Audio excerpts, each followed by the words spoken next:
My name is Ann Whitfield. I'm 69 years old. I want to be honest with you about what a $3,100 a month retirement actually looks like, not the pretend version. Not the version where every retired person is either traveling through Europe or eating soup out of a can. The real version. My monthly income is right around $3,130. That comes from Social Security survivor benefits and my own small pension from the school district. Frank and I paid off the mortgage in 2018, and I am grateful for that every single month. Medicare helps, but it doesn't cover everything. I still have a budget. I still track groceries. I still look at property tax, insurance, prescriptions, gas, utilities, and the little things that somehow add up while you're not paying attention. And here's the surprising part. I am not suffering, but I am not floating through retirement without thinking about money either. Both things are true. A $3,100 retirement can be steady. It can be decent. It can even feel like more than enough some months. But it is not careless. It is not automatic.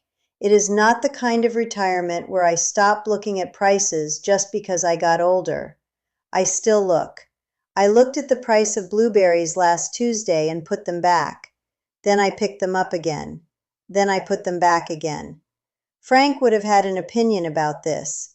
He would have said, "Carol, if the blueberries are going to become an emotional decision, buy the blueberries." And maybe he would have been right. But this is what people don't always understand. Retirement on $3,100 a month is not one feeling. It's a lot of small decisions. And some of them are about money, and some of them are about being alone with the money now. You wake up and the house is quiet, and the bills are still waiting in the same little stack, and that feels strange. Not bad weird, not good weird, just weird. Because when Frank was here, the money was something we talked through together. He had the spreadsheet, I had the questions. He liked the columns. I liked making sure the columns made sense in actual human life. We had a system. Then he died, and I inherited the system. That was the exact fear for me. Not that I would be poor, not exactly. The fear was that I would make one wrong decision, then another, and somehow undo the careful life we built. That sounds dramatic when I say it out loud, but it didn't feel dramatic at the kitchen table. It felt like opening the electric bill and realizing no one else was coming to look at it with me. So I'm not going to give you a 5-step system. I don't have one. Frank had systems. I have a notebook with tea stains on it. I'm just going to tell you what happened and what I figured out. And I want to be clear, this is not financial advice. It's just my life, my numbers, my kitchen table, my mistakes, my better months, my tighter ones. If you're living on something close to this, maybe parts of it will sound familiar. If you're not, maybe it will help you understand what retirement really looks like in the middle. Not poor, not wealthy, careful. That's the word I keep coming back to, careful. I'm sitting at the kitchen table with Frank's spreadsheet open. This was maybe 3 months after I retired, not 3 months after Frank died. That was a different kind of fog. This was later. March had passed. The retirement date had come and gone. I had done the thing we planned for me to do, only I had done it without him sitting across from me with his reading glasses halfway down his nose. The spreadsheet still said, Whitfield Retirement Plan at the top. I stared at that for a long time. Then I changed it to Carol's Numbers. Just that, 2 words. It took me almost 20 minutes. Isn't that silly? Former teacher, curriculum coordinator, woman who managed budgets and meetings and people who had very strong opinions about reading programs. And there I was, nearly undone by the title of a spreadsheet. The first number at the top was $3,130, $1,890 from Social Security survivor benefits, $1,240 from my pension. I remember typing those numbers in slowly as if they might argue with me. Then I went down the list. Property tax and insurance, utilities, groceries, Medicare supplement, car insurance, gas, phone, church, miscellaneous. The kind of word that can hide almost anything if you're not watching it. Frank had built the spreadsheet beautifully. Of course he had. He was a civil engineer. Even his grocery lists had structural integrity. I added one line he wouldn't have added. Tea. That made me cry. Not because tea is expensive, it isn't, but because coffee had been Frank's smell in the morning. After he died, I couldn't quite stand it for a while, so I switched to tea. It was a small thing, and a very large thing. That was the day I understood what $3,100 a month really meant for me. It wasn't only an income, it was the shape of my life now. So I want to go through 5 things I've noticed about living on $3,100 a month in retirement. Not as a lesson, just as a clear look. The bills, the breathing room, the surprises, the loneliness inside the math, and the parts that are actually okay. Because some of it is harder than people admit, and some of it is more manageable than fear makes it sound. The first thing is that $3,100 a month feels very different when the house is paid off. I don't say that lightly.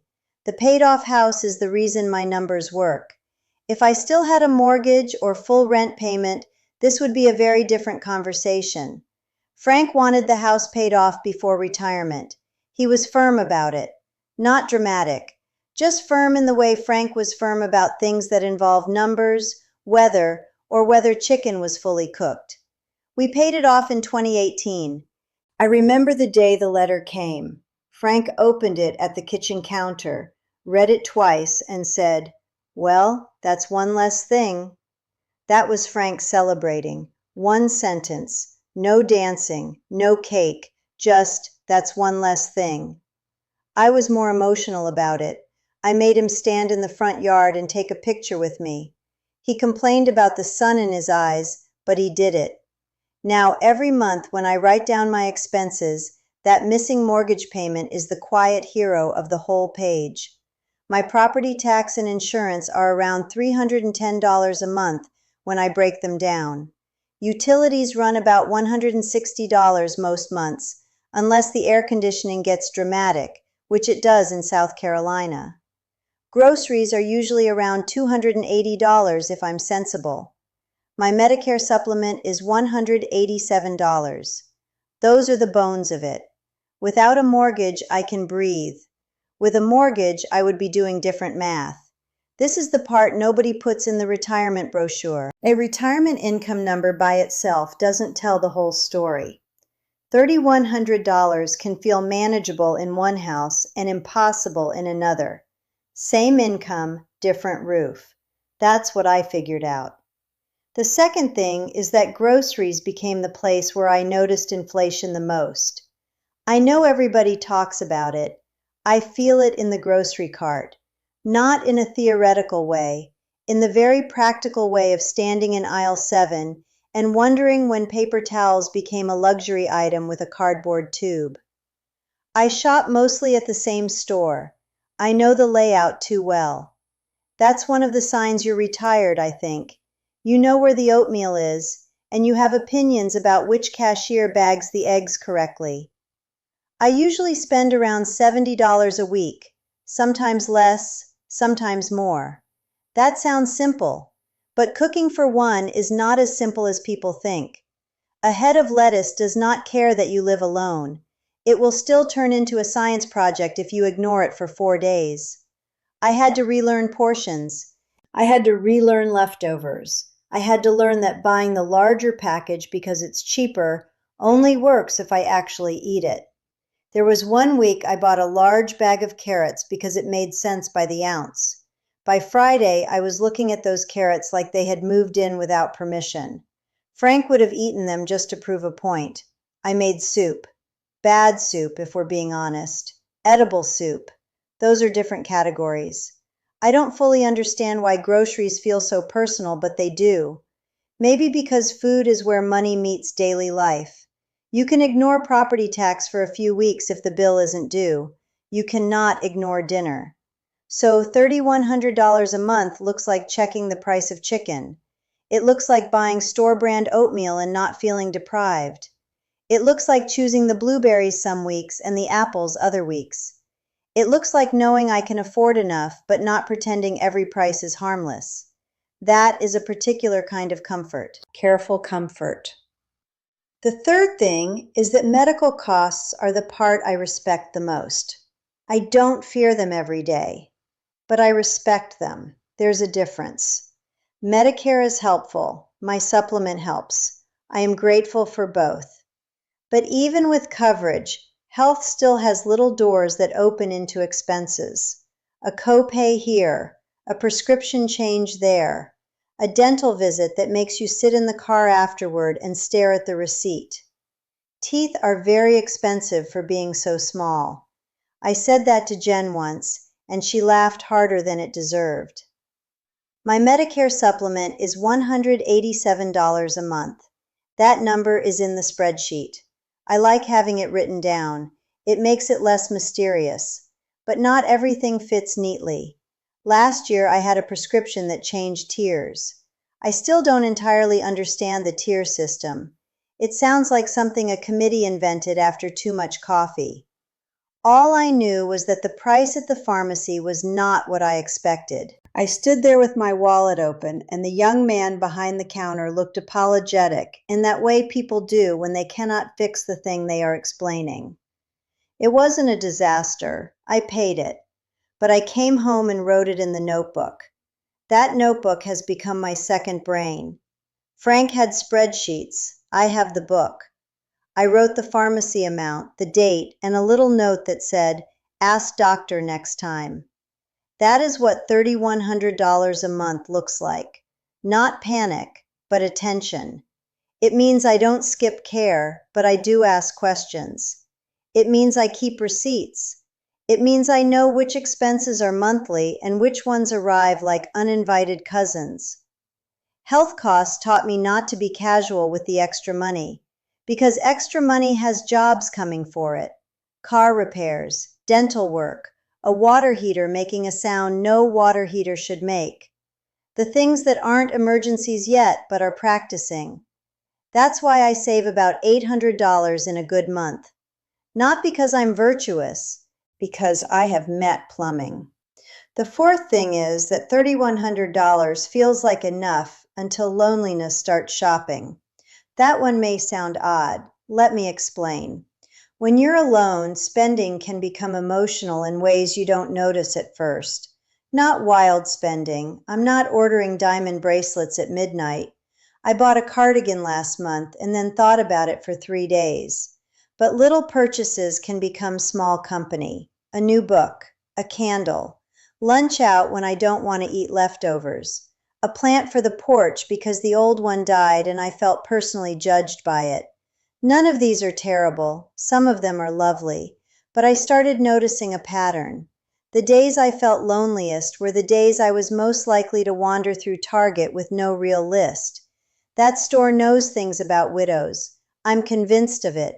It places soft blankets and seasonal mugs exactly where a woman with feelings can find them. I went in once for toothpaste and came out with toothpaste, a throw pillow, 2 greeting cards, and a little ceramic pumpkin. It was September, barely. The pumpkin was premature. Frank would have said, "Does the pumpkin solve the original problem?" And I would have said, "No, but it was on sale." He would not have accepted that as a legal argument. That afternoon, I looked at the receipt. It was $46.82.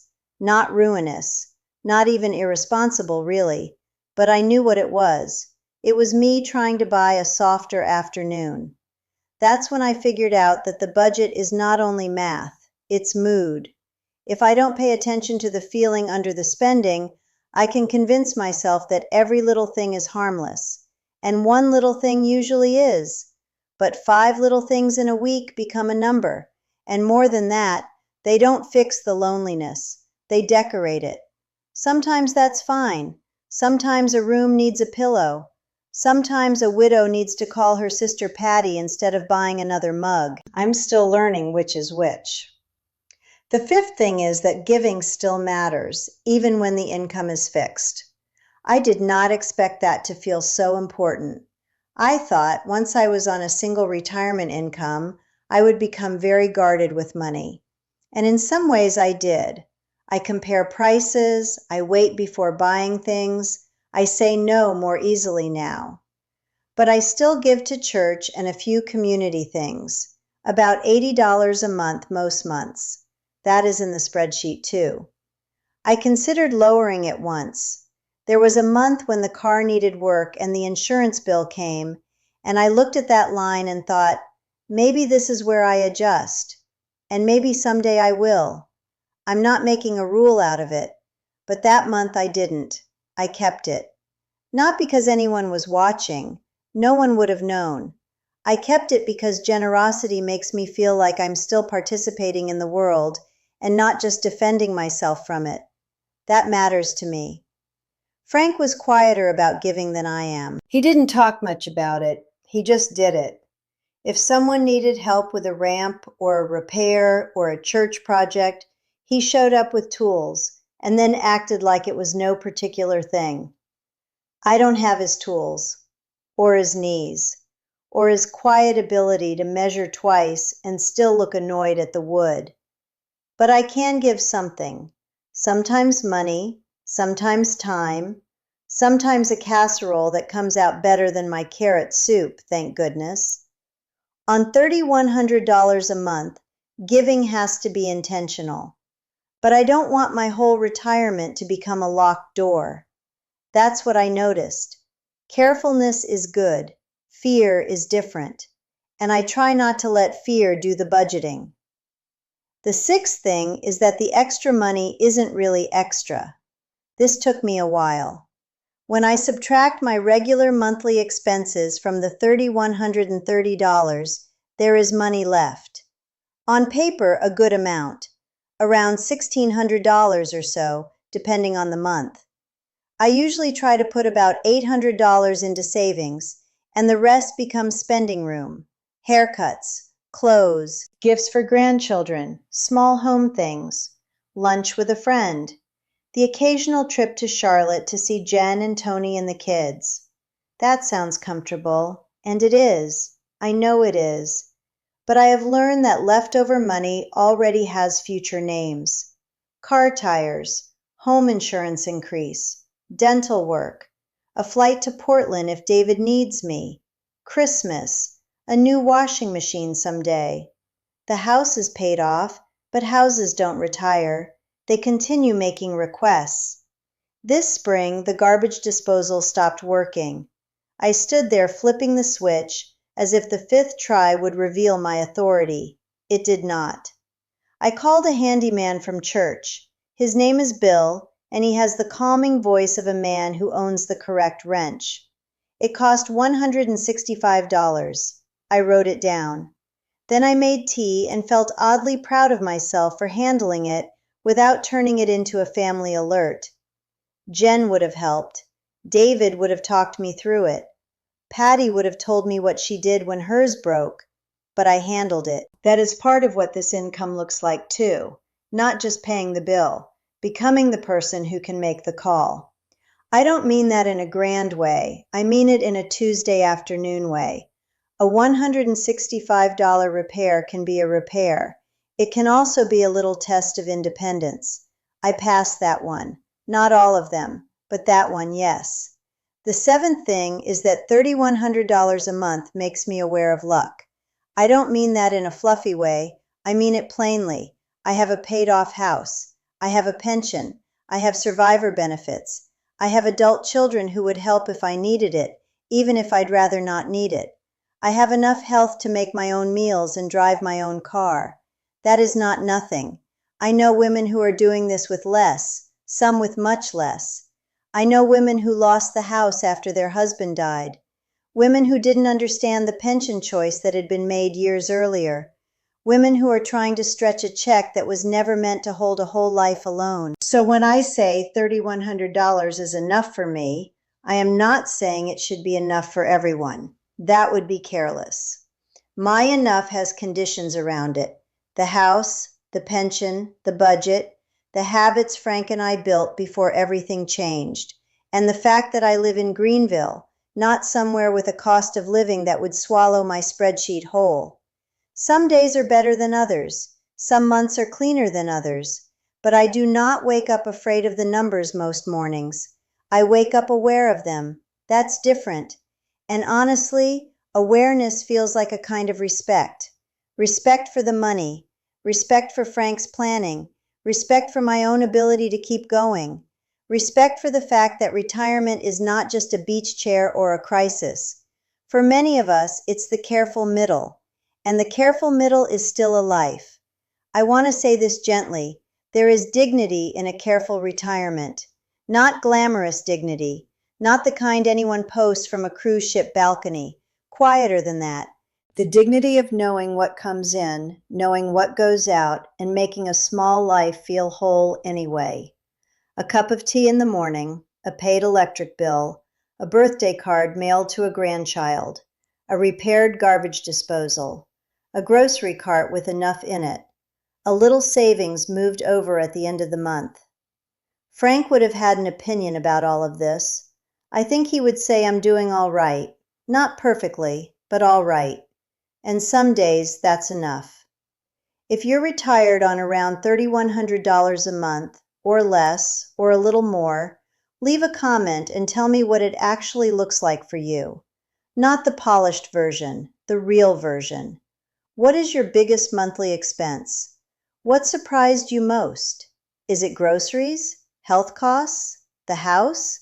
Helping adult children? The car? The little things you didn't think would matter? I read those comments. I really do. And I think they're useful because people need real numbers, not vague comfort. I want to be honest about the numbers because vague is not helpful.